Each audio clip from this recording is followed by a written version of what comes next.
Welcome to the lecture series on Python. In this video, we are going to focus on Introduction to Python, where we will be covering the features and applications of Python. Let us first focus on the history of Python. Python is an interpreted, object-oriented, high-level programming language, and it is developed by Guido van Rossum in 1991 in Netherlands. And the main idea of Python language has been taken from a programming language known as ABC, and Python is the successor of this language ABC. And Python was formulated in late 1980s. And let us see why it is named as Python.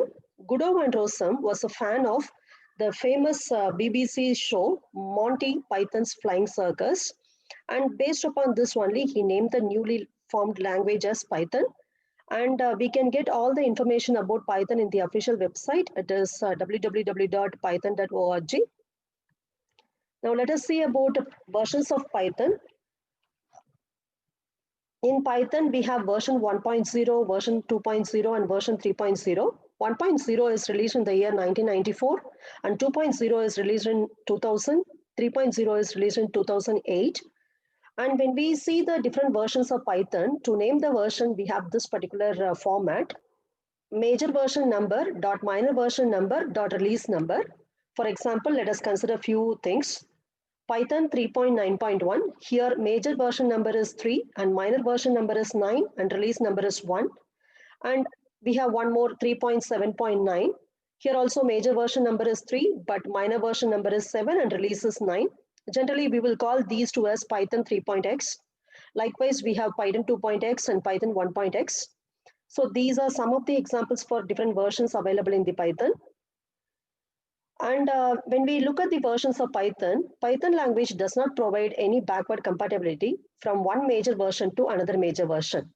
So what is the meaning of this is, we cannot run the application developed using Python 2.x in Python 3.x as such. We have to do some modification. If you consider programming languages like Java, they support backward compatibility, whereas in Python, it is not supported directly. Whereas if you consider within the Python version, major version, it provides backward compatibility. The meaning is, if I develop a program in 3.7.9, I can run the program in Python version 3.9.1. This is because it is within the major version. So within major version, it provides backward compatibility, whereas across major versions, it doesn't provide any backward compatibility. And if you are a new programmer to Python, you can directly learn Python 3.x. And you can get all the information about different versions of Python in the official website in this particular link. Now let us consider the features of Python. Python is a high-level programming language. We have a classification of programming languages as mission-level language, assembly language, and then high-level language. If we consider mission level language, it consists of zeros and ones only. That is the binary number system. Everything we have to write by means of zeros and ones so that our system will understand. Whereas when we go for assembly level language, we will use something known as mnemonics like add, sub, and so on. And those things are depending upon the system architecture. And also we have to consider the memory management for those two programming languages. Whereas in case of Python, since it is a high level programming language, it's similar to English only. And here we can write programs in Python without worrying about the system architecture, memory management, etc. And another important feature of Python is it is object-oriented language. So Python supports object-oriented programming concepts like classes, objects, encapsulation, inheritance, polymorphism, etc. And also it provides support for procedure-oriented language also. And Python is an interpreted language. It is very, very important feature of Python. So in case of Python, we have the interpreter. The interpreter executes the codes one line at a time. And we no need to compile the Python code. So because of this, it makes the debugging process easier. So generally in programming languages like C, first we have to compile the code, then we will be running the code. Whereas in case of Python, there is no need to compile the code. And upon execution, the Python code will be immediately converted into an intermediate form known as bytecode. And other features of Python are, it is simple and easy to code. So we will say that Python is a developer-friendly language. Anyone can learn to code in Python in a couple of days. And when we compare Python with other programming languages like C, C++, and Java, learning Python, the basic syntax of Python is very, very easy. And the next feature is open source and free.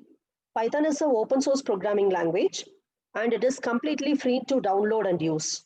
Anyone can create and contribute to the development of Python. And also we can easily modify the code and we can redistribute the code so that others will use it. The next feature of Python is platform independent.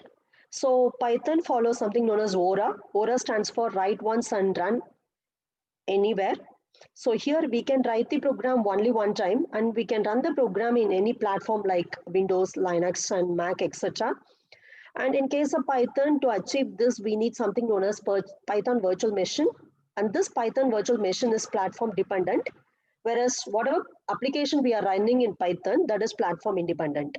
And because of this, we will say that Python is a highly portable language. And also, Python provides support for graphical user interface. So the graphical user interface allows the user to interact with the application more visually. So it provides elements like icons, then buttons, then we will have something known as a text box, checkbox, etc. So because of those things, the visual appearance is very neat in Python. And also Python has support for wide range of graphical user interface frameworks, and they can be easily imported to the interpreter. Next, Python is a dynamically typed language. So what is the meaning of this statement is, when we go for programming language like C or Java, when we want to use any variable, before that we have to first declare the variable. The variable declaration is something like this, int a. So when we write int a, it is going to tell the compiler that a is a variable of the type integer. So in case of Python, no need to declare variable like that. So type of the variable is decided at runtime and not in advance. And so no need to specify the type of the variable during coding. And also the type of the variable will change during the program execution. Then Python provides extensive library. So Python has a large number of libraries that can be imported at any point of time in our code. So because of this, we have a very important advantage. No need to write all the code yourself. So if you are a new programmer, no need to start from the scratch. Whatever libraries are existing, we can import those libraries into our program and we can make use of them. Python provides extensible support for other languages. So Python supports the execution of code written in other programming languages such as Java and C. So because of this, if you have some code written in other languages, you can directly make use of them in Python. Now let us focus on the applications of Python. Python can be used for web development. It offers a number of frameworks for web development. Some important frameworks are Django, Promade, Flask, etc. Also, we can use Python for developing gaming applications. It provides many libraries for game development. Some are PySoy and Pygame. Then we can also use Python for developing scientific and numeric applications. It provides various libraries for high-performance scientific computing and data analysis. Because of this, we can use Python in big data applications also. So some of the libraries related to scientific and numeric applications are SciPy, Pandas, and NumPy. Then we can use Python in artificial intelligence and machine learning. So Python provides frameworks like Keras, TensorFlow, Scikit-learn for supporting these things. Then also we can use Python for developing desktop graphical user interface applications. So for this, we have frameworks like PyQt5, Kinter, Kibi, WXPython, PyForms. Then we can develop image processing applications also by means of Python. So the famous libraries under this particular category are OpenCV, then Pillow.